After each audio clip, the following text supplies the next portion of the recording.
What's going on YouTube? This is IPSec, and we'll be doing Administrator from HackTheBox, which is an assumed breach Active Directory machine, meaning we start out with the main credentials, and from nmap we can see just Active Directory and FTP is running. However, we cannot connect to FTP because our user doesn't have permissions, but we can run Bloodhound with our credentials that shows we have generic all over one user and force password change over another. So we can change both users' password, and on the second user hop, it gives us access to a user in the share moderators group, which grants us FTP access, and that FTP server hosts a password safe database, which cracking it gives us access to another user.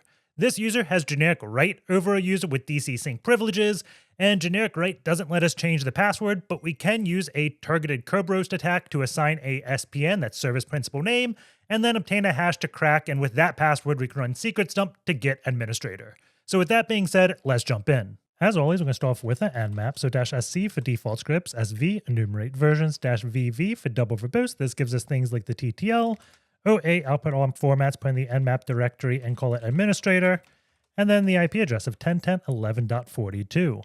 This can take some time to run, so I've already ran it. Looking at the results, we have 12 ports open. The first one is FTP on port 21, and the banner just tells us it's Microsoft FTPD.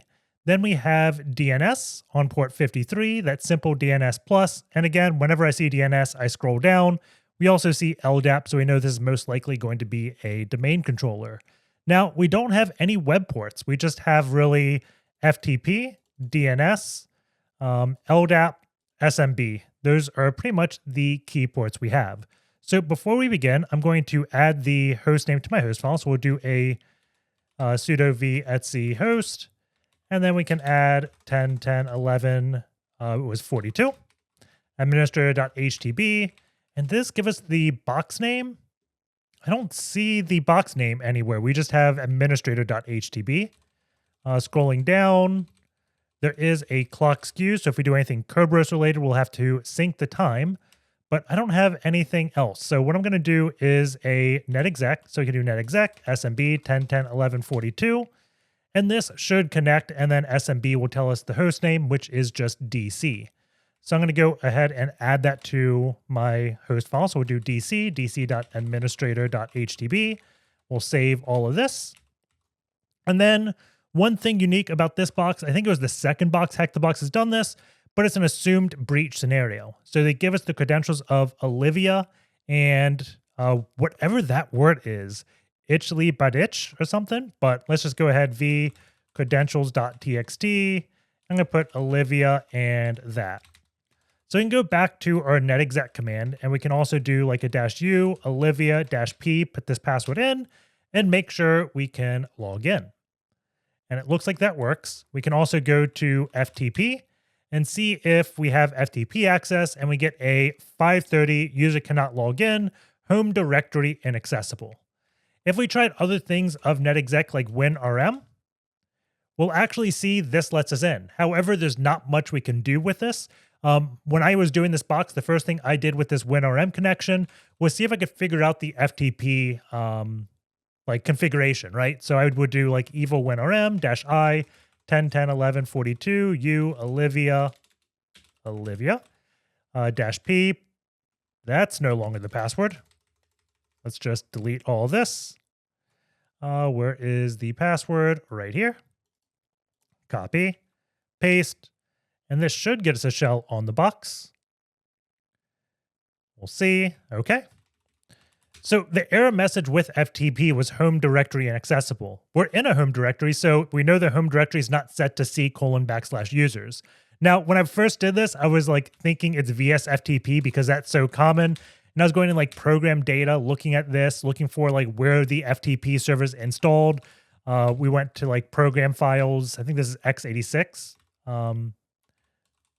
Progra1. That should work, right? Program files is not x86. We can do Progra2, switch them. And I didn't find anything. And that's when I looked back at the banner. I actually went back to netcat and we did nc 10.10.11.42 port 21, and that's when I saw, oh, it's the Microsoft FTP service. So it's probably part of I don't want to say IIS, but just exactly how Windows installs all the web services. Maybe it is part of IIS. And we have this inetpub directory. So I went in inetpub, and then we do a dir, and there's an FTP root. So I try to go in FTP root, and we can, but we get permission denied afterwards. So my next thought was like get ACL on FTP root, and maybe this could tell me the owner of the directory. Because if I can tell the owner, then I know kind of who I need to get to, right? And I don't know why this is hanging. I thought this would be pretty instantaneous. Unauthorized operation. So we can't do get ACL. We could try like iCackles on FTP root and see what happens here. We can't do anything. My next thought was maybe we can look at the permissions for c:\inetpub, the directory we're in, and we see system, users, trusted installer, and then it's actually giving me the SID of a user. And I'm guessing this just means the user is deleted because it can no longer identify who the owner is to this. If it is part of the domain, it would automatically translate the SID to a username. So whoever created this FTP server is no longer on this box, right? We could do net user and list all the users, but at this point, I'm kind of confused about this WinRM connection. So I'm going to go ahead and run Bloodhound. I think I have Bloodhound in cd opt, what is it? Bloodhound ingesters, right? And then there's a bloodhound.py. We could run sharphound.exe, but I really like just running bloodhound.py. And if you look at my git log, you can see I should have done git branch. I am on the Bloodhound Community Edition branch, so if you want to follow along and you're using the Community Edition like me, make sure your ingester is using that branch. So now let's go ahead and do Bloodhound. So we're going to run bloodhound.py. I'm going to do all collections. The domain is going to be administrator.htb, and then we'll do user Olivia and the password. Let's go ahead and grab that again. I will never remember how to type that password. And then the last thing I like setting is name server. So do 10.10.11.42. And Python 3.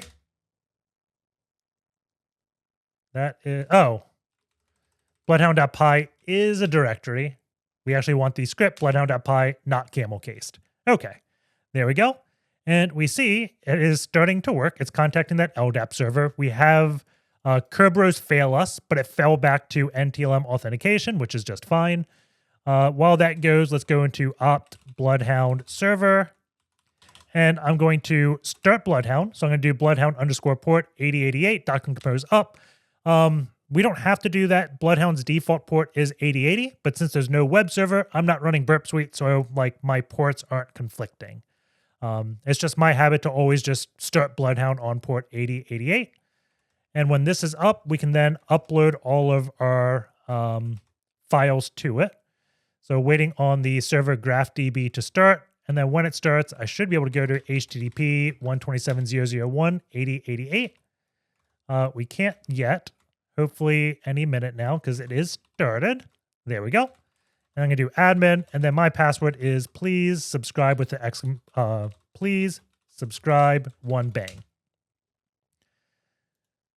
And let me log in. We can close this tab out. And let's go ahead and upload our data. So let's do upload files. And then we want to go to HTTP. This is administrator. And I did not do the zip flag, so we have them all in JSON, which is still fine. And we can upload these files, and it is going to start ingesting. It's going to take probably a minute or two to ingest. So while it ingests, one thing I like doing is just poking at the Bloodhound files manually, and it's a bit of a pain. So if I do, I know we're going to need to do groups. We've done other files before. If you don't know, like go to ipsec.rocks. I should have like a special Bloodhound video on this, like manually parse Bloodhound data. I look at that. Probably have like JQ with other things. So you can go to look at those videos. But I know I want to enumerate who has access to that FTP directory, right? And when I do that, I normally look at the groups. And to look at what groups there are, we could just do a quick filter. So let's go, let's see. It's going to be, let's do a less. We need to go in data, properties, and then name. So we can do a JQ dot and then say data like that, right? Then properties dot name. And we can get a list of all the groups. And it's quite a bit, right? What I would normally do, my first bet is to look for all non-default Windows groups. And the easiest way to do that is looking at the SID. We've talked about SID with like that one user SID that didn't exist anymore. It ended in like 1106. It was on this pane. Let's see, right here, right? We're going to look at all the group SIDs because all the default accounts stop at around 1,000. So if you look at all the SIDs above 1,000, that's going to be the non-default ones or mostly the non-default ones. So that's what I want to look at. Let's go back to less. And we have to go into this domain SID. And we just want to grab this one. And this is going to be where the actual query gets a little messy. And I'm going to put this in a bash file just because I think it will be easier for people to read. So we'll go and call this a new groups or .sh, I guess, bin sh. And we can cat that and we'll do a jq.data. And then what we want to do is a select. I'm going to do object identifier because that's where the SID actually was. It was under this object identifier. Then we're going to split it upon a dash or a hyphen. Then we're going to get the last, and then I'm going to say to number. And I wonder if I just close this out, what's going to happen? Cat enum group. Bash enum group. Okay, because I only did a select. So I'm going to say this to number, and we can say is greater than 1,000. Run it. And this should be much less lines. Let's see. Grep.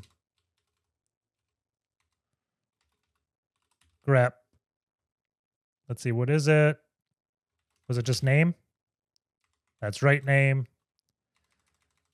Where's my big JQ? Lowercase name.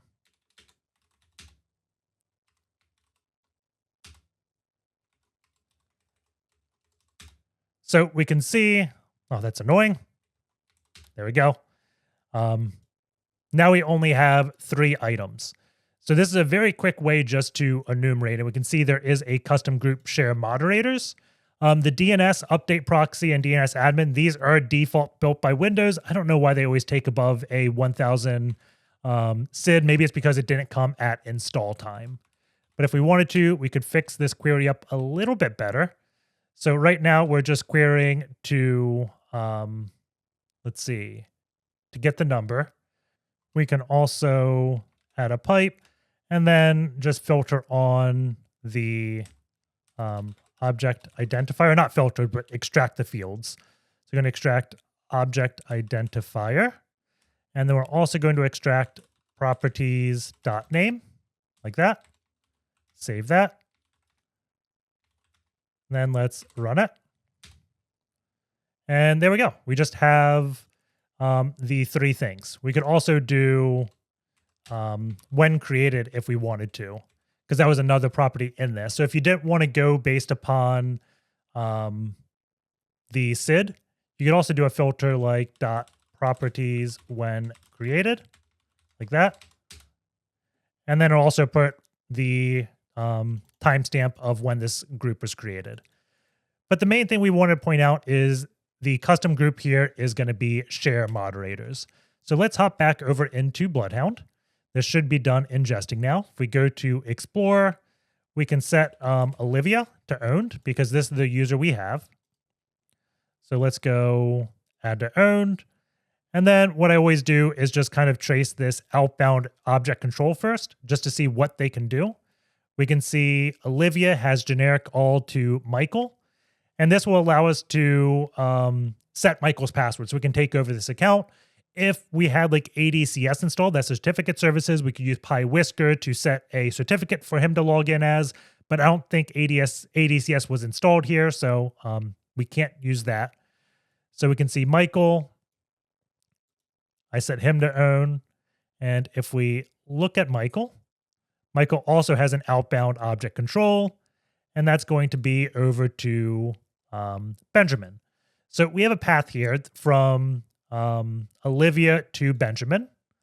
So if we set that as the ending node, we can easily show it here. So Olivia has generic all to Michael, who can force password change to Benjamin. And we're going to use the password change for both of these. Generic all includes forced password change, so it lets us do that. The one thing we don't know, though, is what we can do as Benjamin, right? And when I was first solving this box, I completely missed this one step, right? I looked at member of, saw 6, and everything else, member of 6, member of 6.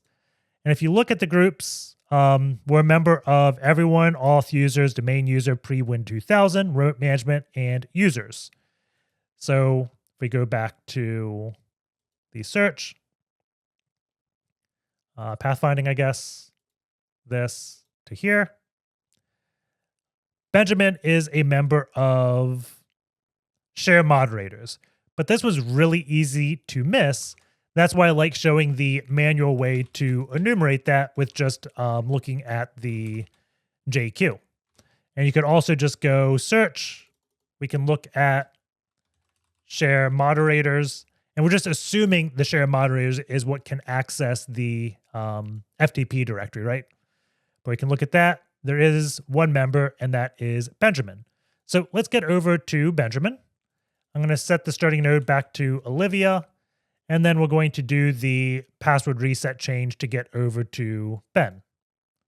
So if I click on generic all, it's definitely a little picky, but there we go. Go over to Linux abuse. We can do targeted Kerberoast. So this is going to assign a SPN, a service principal name, to the account, which then lets us Kerberoast it and get the hash. We'll do that later on in this video, so don't worry.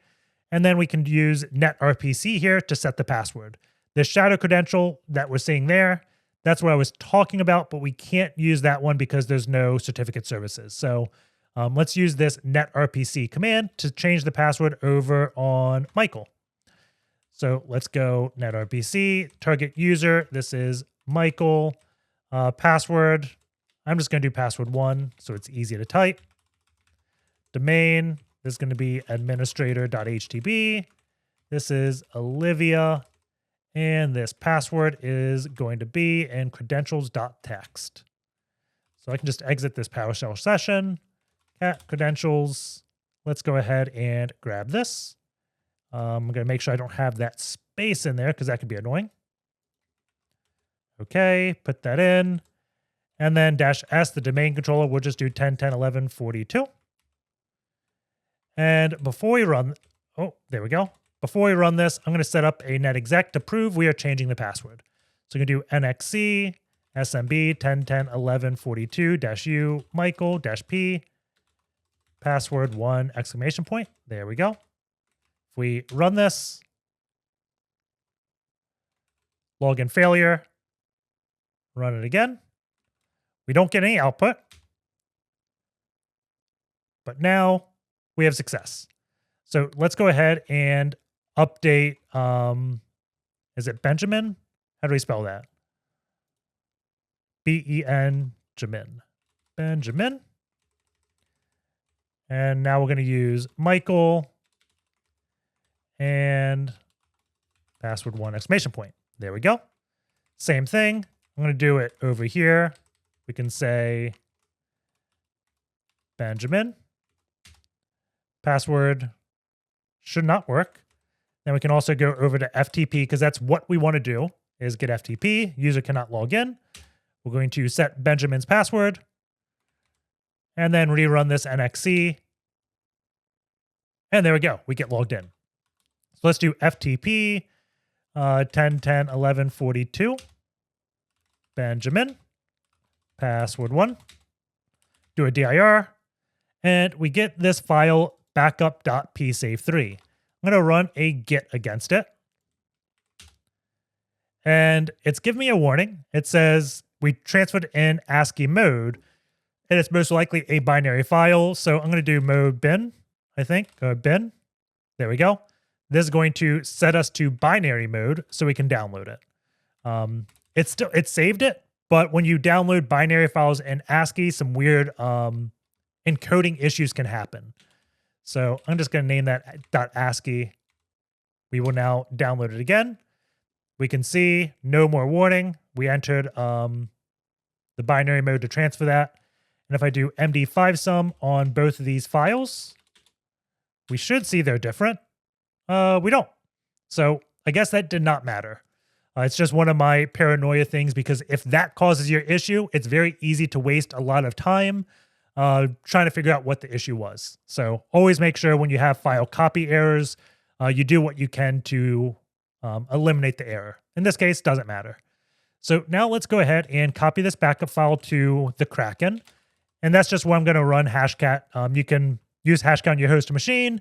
I just wouldn't recommend doing Hashcat in a VM because it is definitely pretty slow when you do it in a VM, because hashing is very CPU and GPU intensive.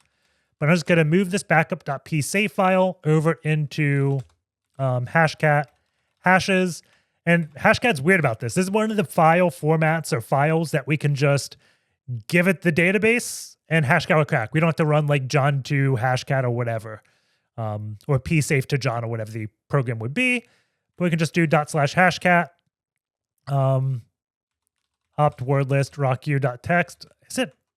I'm actually blanking. Is it word list first and then the file? I think it's word list and then the hash. We'll do hashes / we call it backup.psafe.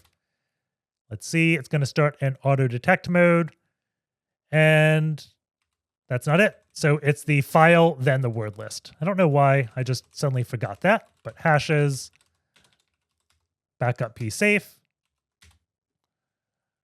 And if you're curious how I knew that from the output, I was looking for this. I didn't expect to see all of this, but we have a format password safe v3. If we do an XXD against the file, so hashes, where is it? Backup.psafe. Let's do head-1. We can see PWS3. This is most likely going to be the magic bytes for password safe 3. I wonder if this will detect it. Oh, it does. So even if we run a file command that examines these headers, this is a known magic byte for password safe v3. So let's go ahead and set the mode over to that, which is mode 5200. So we're going to go here. We can specify mode 5200. I hope it's 5200, not 52,000. Looks like it is. So now we can do a --show. We want to get rid of the word list when we do that. Did it not crack? Recovered 1 out of 1. I'm surprised the show command is not working. But we have the password here. Maybe show's not working because we didn't convert this into the correct Hashcat format. I'm honestly not sure what happened there, but hey, we got the password. I'm just going to do credentials. I'm going to say PW safe. That. We can do sudo apt install password safe. I think that's the app. And I already have it installed. We can run it with PW safe. And then we're going to open the database. So let's go into HTTP. Then what is it? Administrator, backup psafe. Put in this password. We can show what I'm putting in if we wanted to. And we have 3 users, Alexandra, Emily, and Emma. So let's go ahead and v users, Alexandra, was it? Yep. And then Emily and Emma. And I'm doing it this way because I'm going to use netexec to spray the passwords. So we need it in two files. Let's go ahead. I'm going to do copy password to clipboard. There's that password. Let's get this one. There's that. And then Emma. Okay. So now let's do netexec. So we can do netexec smb 10.10.11.42. And let's see, what is the option? It's like no brute, right? -- no brute force. Okay. That's the field we want. So we can do -u, users, -p, passwords. I probably should put .text for the extensions there, but that's fine. And then when I use no brute force, it's going to take the first line of users, first line of passwords, try it, and then first line of the next one and try it, and just so on. We should probably do continue on success. So we try them all. So we see Emily's password is valid. So we can now own Emily. So let's look at what Emily has. So if we go over to Emily, I'm going to set Emily to owned. If we look at the groups, let's see, remote management. So Emily can WinRM into this machine if we need to. If we go to outbound object control, we can see Emily has GenericWrite over Ethan. And then if we look at what Ethan can do, outbound object control, Ethan can DCSync the domain.